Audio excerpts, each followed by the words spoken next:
Okay, so good morning everybody. I should say welcome to ANSTO. It's lovely to have you on site. Also delighted today that we've had on site the Director General of the IAEA, Rafael Grossi, and also our Minister for Industry and Science, the Honourable Ed Husic. In addition to that, we've welcomed to site today the Ambassador for Arms Control and Non-Proliferation, Ian Biggs, and Australia's permanent representative to the IAEA, the Ambassador Richard Sadlier. So ANSTO, as you know, is the home of nuclear science and technology in Australia, and today we've had an opportunity to showcase some wonderful infrastructure such as the Opal Reactor and the new Synrock facility, which deals with the waste generated from nuclear medicine. We've had some wide-ranging discussions about wonderful infrastructure and how nuclear science and technology supports economic growth and health of Australians, both the infrastructure we have here at Lucas Heights and the infrastructure at the synchrotron down in Clayton. ANSTO is known probably by most of you for our activities in nuclear medicine, but I just want to make sure that we point out that nuclear science and technology has a broader remit than that, and there are many things we do across defence, national security, supporting industry and advanced manufacturing that is designed to make Australian industry more competitive. And that was part of the discussions that we've had today.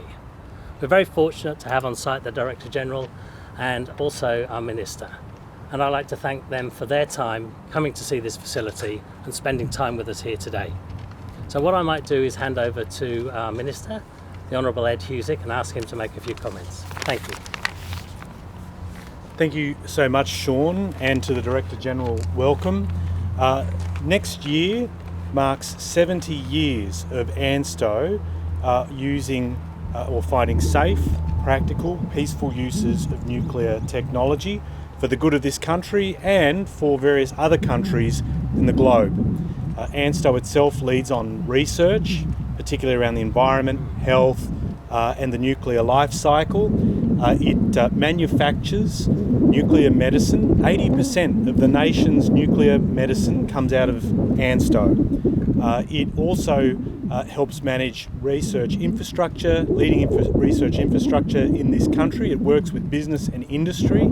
Just so you know, 50% of the world's irradiated silicon comes out, or radiated silicon I should say, comes out of ANSTO, used for semiconductors. So very important, and obviously a trusted advisor to government. And we wanted to obviously talk through with the Director General what ANSTO is doing, and also to re-emphasise our firm commitment to nuclear non-proliferation. That is the cornerstone of what we are doing here in this country, and we are very grateful that the Director General took up the invitation from the Prime Minister to visit Australia. The agency itself visits on a regular basis. In fact, they were here last in late May to do their inspections to make sure that the safeguards and our commitments are being honoured, which they are. And we also clearly wanted to talk about future developments, particularly surrounding AUKUS, and again to demonstrate that conventionally armed nuclear-powered submarines, those will be delivered, but while also strictly adhering to our long-standing commitment on NPT considerations. So we've had very fruitful discussions with the Director General, and I'm very grateful, if I may say, for his extended service to communities across the globe. This is a person who's served for 35 years, who has been here previously. I think the last time he's been here, he's been very familiar with the Opal Reactor that we have here, and he's also championing, in particular, within the world community, the Raise for Hope initiative that's designed to ensure that the type of medical equipment we rely upon in the fight for cancer is available for low and middle income countries as well, and we're very grateful for his advocacy. Again, Director General Grossi, thank you for your visit and the ability for us to discuss a wide range of issues and for you to see what's being done here. And I might hand over to the Director General for some comments. Thank you very much, Minister. Good morning, everybody. Great to be here in Australia. Great to be back at Lucas Heights. And as the Minister was saying, A few weeks ago, I received an invitation from Prime Minister Albanese to come to Australia, and I felt, given the new moment, the new impetus of your government, the commitment to non-proliferation, the contribution that John was describing, that this fine institution makes to science, to innovation, it would be important for me to come pay a visit. I'm delighted for what I see, for what I saw. Not that I was not aware of it, but simply because we see good opportunities, new opportunities, as the Minister was kind enough to mention just now. The IEA is trying to move forward quite actively on areas related to nuclear medicine, to cancer, radiotherapy, and this institution here is behind lots of efforts that make Australians' life better, and also abroad, because you are a very active exporter of radiopharmaceutical products. So I think it's only logical, it's only natural that the head of the International Atomic Energy Agency comes here and continues this work together. The Minister also referred to an important development politically, which is the project that Australia has with other international partners in the area of nuclear naval propulsion. I think it's an important development that requires, of course, the close collaboration with the IEA, so that nothing in that project could be seen as a driver for nuclear proliferation. So that traditional commitment of Australia to nuclear non-proliferation is there. I see it, it's confirmed. And basically, it's also part of this very, very successful visit that I paid to Australia these days and to the Pacific. Thank you very much. Thank you. Now we might, if there are any questions, more than happy to open them up for any of those. Well, Director General, can we ask, what are the concerns of the agency when a nation like Australia says it wants to operate nuclear-powered submarines, and what commitments have you sought from Australia? Well, I would say the concerns are not related to Australia. The concerns are related to a very simple fact that I think we can all understand. When you put nuclear material in a reactor, which goes in a vessel, in a military vessel that goes offshore for long periods of time, then this means that this material is not going to be subject to inspections. So for us, and the basis of the international, I would say, agreement we all have, that a country that has nuclear material has also an enormous responsibility there. So there has to be something special, a special arrangement, so that Australia can continue to give us the necessary assurances that this material, which goes just propulsing this vessel, comes back and it's always there, and there hasn't been any diversion or any loss of the material. So this is very important, and this is why Australia has to work with us. Australia and the other two partners, as you know, this is done in partnership, or will be done in partnership in principle with the United Kingdom and the United States. So when that happens, there will be, and we have started this work, legal and technical. It has two important dimensions. And what I can say is that one of the first things that Prime Minister Albanese told me is that Australia's commitment is unwavering, and that he's been going and following our advice every step of the way. So you can imagine that I felt very well. We'll have to work together, we'll have to do it all the time, but this couldn't be more reassuring to me. How confident are you that Australia can manage a nuclear submarine program? Well, it can. Of course, Australia is a country that doesn't have nuclear power generation, no nuclear power energy in the country, but Australia has a fine and long tradition in terms of nuclear science, technology, and it builds capacity. Everything you see here is a proof of that, and it is also building capacity at the level of the national navy to do that. So I don't have any doubt about the capacity of the country to handle it. None at all.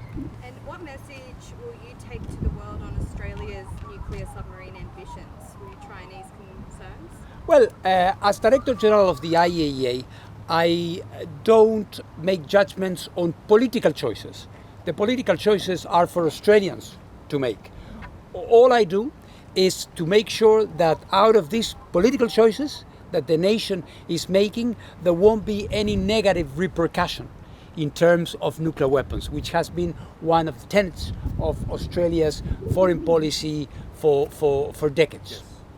What kind of role do you think nuclear power will play globally in mitigating climate change? Globally, it does play a big role. Globally, it is generating already around 25% of clean energy. It's an emission-free source of energy. It's not for everyone. Every country has a different approach, but in many countries, and especially not far away from here in Asia, there is a lot of interest in Europe, in Latin America, in North America as well. So I think at the moment the global challenge we have is to decarbonize the economy. And so for decarbonizing the economy, we have different tools. We have renewables, we have a long-term operation of nuclear, we have hydro, we have different things. And there's in energy, there's no one size fit all. You have different choices. The important thing is that these choices stop harming the environment. So do you think that nuclear energy could play a role in Australia's efforts to reduce its carbon It could. It's up to Australians to decide how, when, and if. And would you welcome a conversation with Australia on generating nuclear power? And would you encourage Australian leaders to consider it? I would welcome any conversation with Australians. It's always a positive conversation. Again, what we do is give the facts, advice when requested, and I believe there is a global interest in this.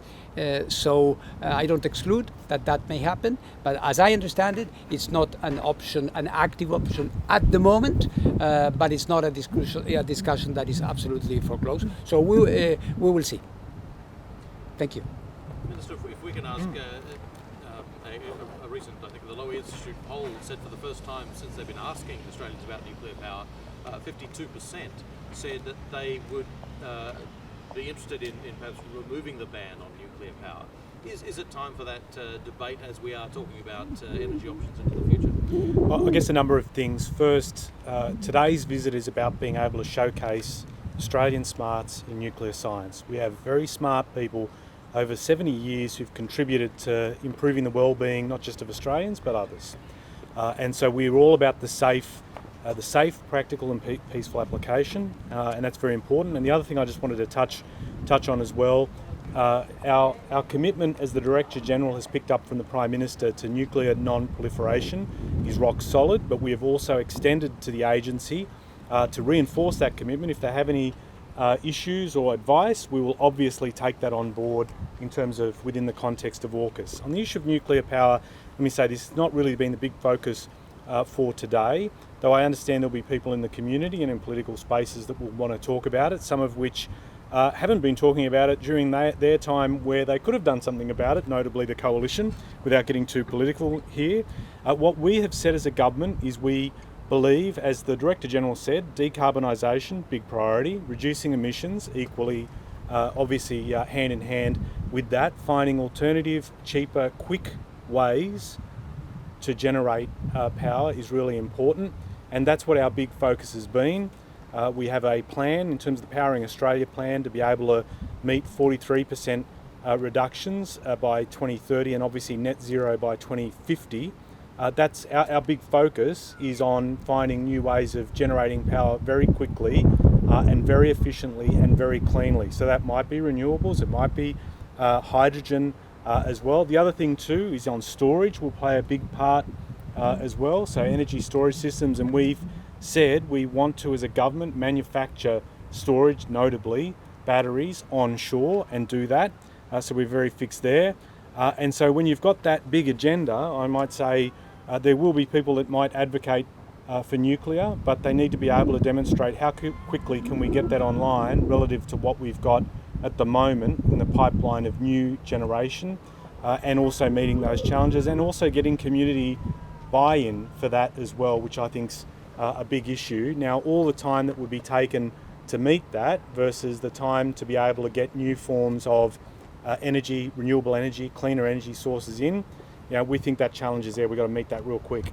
You're saying it's as much a political, and by political I mean public opinion, Yeah. versus a technical issue when it comes to nuclear power. That you've got to be able to balance both. And again, today's been more about the way in which ANSTO, and if I can extend my thanks to ANSTO and all the people that work for it and what they do for the country, but they've got a specific focus. The broader question about alternate energy generation and looking at sources like that, that's going to take some time to resolve, either at a political or, as you rightly point out, a technical level. We just want to be able to get on the job to meet our international and, importantly, our commitments to the Australian public about how we'll meet the expectation of reducing emissions, being able to provide reliable supply, and also generate a whole stack of jobs through that as well, because we're committed to this. The climate emergency is also a chance for us to generate jobs in responding to that emergency, and we need to get on with it.